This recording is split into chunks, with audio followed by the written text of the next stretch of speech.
পিরিয়ডের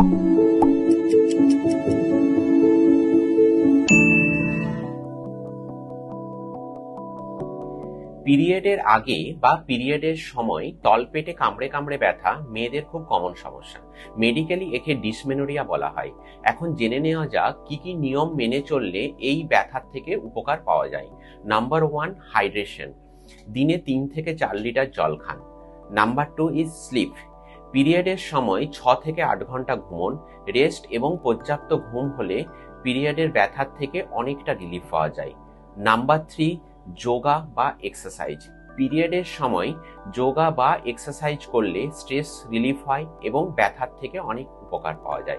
number 4 is hot water bag.